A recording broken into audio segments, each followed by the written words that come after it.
Assalamualaikum everyone. Welcome to Camolina, where chemistry becomes easy to understand. I hope you all are doing well. In our previous lecture, we compared Group 1 and Group 2 elements and discussed their similarities and differences. In today's lecture, we will study an important topic of Group 2 elements, which is thermal decomposition of carbonates and nitrates.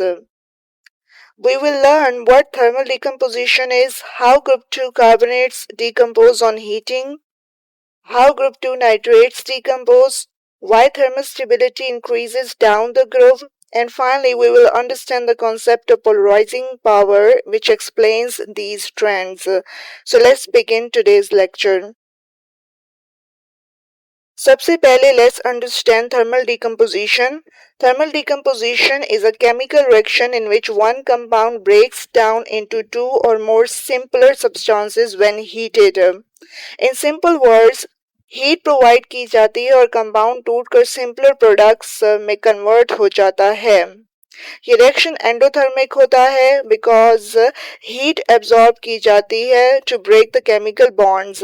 General representation को हम इस तरह लिख सकते हैं, compound plus heat and finally we get simpler products.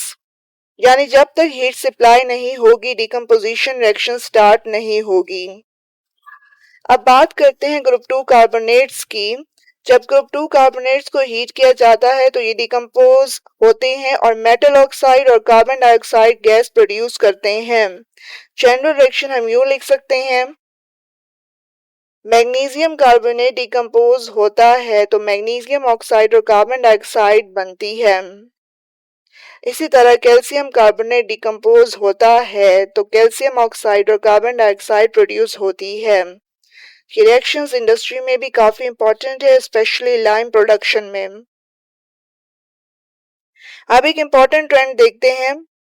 Thermal stability of group 2 carbonates increases down the group. यानी जैसे जैसे हम बेरिलियम से बेरियम की तरफ मूव करते हैं कार्बोनेट्स को डिकम्पोज करना मुश्किल होता जाता है. ऑर्डर याद रखिएगा, यानी beryllium carbonate is the least thermally stable, इसलिए ये सबसे पहले डिकम्पोज होता है, जबकि barium carbonate is the most thermally stable और इसको डिकम्पोज करने के लिए सबसे ज्यादा टेम्परेचर रिक्वायर्ड होता है. ये trend exam point of view से बहुत इंपॉर्टेंट है. अब सवाल ये है, thermal stability down the group increase क्यों करती है? इसका आंसर है polarising power of M2 positive ions. सबसे पहले बेरिलियम 2 पॉजिटिव आयन को देखते हैं. ये साइज में बहुत छोटा होता है और इसकी चार्ज डेंसिटी बहुत हाई होती है. इसी वजह से इसकी पोलराइजिंग पावर भी बहुत ज्यादा होती है. ये कार्बोनेट आयन को स्ट्रांगली डिस्टॉर्ट करता है. जब कार्बोनेट आयन डिस्टॉर्ट होता है उसके बॉन्ड्स वीक हो जाते हैं. वीक बॉन्ड्स इजीली ब्रेक हो जाते हैं, इसीलिए बेरिलियम कार्बोनेट इजीली डिकम्पोज हो जाता है. अब जैसे जैसे हम ग्रुप में नीचे जाते हैं मेटल आयन का साइज इंक्रीज होता है, पोलराइजिंग पावर डिक्रीज होती है, कार्बोनेट आयन कम डिस्टॉर्ट होता है और कंपाउंड ज्यादा स्टेबल हो जाता है. इसीलिए thermal stability down the group increase करती है. अब नाइट्रेट्स डिस्कस करते हैं. ग्रुप 2 नाइट्रेट्स भी हीटिंग पर डिकम्पोज होते हैं, लेकिन इनके प्रोडक्ट्स कार्बोनेट से डिफरेंट होते हैं.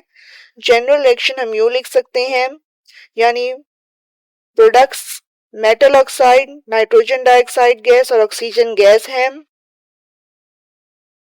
अब इस रिएक्शन को देखिए, यहाँ brown coloured gas nitrogen dioxide produce होती है जो नाइट्रेट डिकम्पोजिशन की इंपॉर्टेंट इंडिकेशन है. कार्बोनेट्स की तरह नाइट्रेट्स की थर्मल स्टेबिलिटी भी डाउन द ग्रुप इंक्रीज करती है. ये ऑर्डर याद रखिएगा. रीजन बिल्कुल सेम है. बेरिलियम 2 पॉजिटिव आयन की पोलराइजिंग पावर सबसे ज्यादा होती है. ये नाइट्रेट आयन को स्ट्रांगली डिस्टॉर्ट करता है, इसीलिए बेरिलियम नाइट्रेट इजीली डिकम्पोज होता है, जबकि बेरियम नाइट्रेट सबसे ज्यादा थर्मली स्टेबल होता है. अब इस टेबल को ऑब्जर्व करें. यहाँ ग्रुप 2 के डिफरेंट कार्बोनेट्स की डिकम्पोजिशन टेम्परेचर्स दिए गए हैं. आप देख सकते हैं कि बेरिलियम कार्बोनेट सिर्फ 250 डिग्री सेंटीग्रेड पर डिकम्पोज हो जाता है। Magnesium carbonate approximately 540 degree centigrade पर डिकम्पोज होता है। Calcium carbonate around 900 degree centigrade पर डिकम्पोज होता है। Strontium carbonate around 1289 degree centigrade पर डिकम्पोज होता है और बेरियम कार्बोनेट को डिकम्पोज करने के लिए approximately 1360 degree centigrade temperature required होता है। ये वैल्यूज क्लियरली शो करती हैं कि thermal stability increases from beryllium to barium. I hope today's lecture helps you understand the thermal decomposition of carbonates and nitrates. Thank you for watching. Allah Hafiz.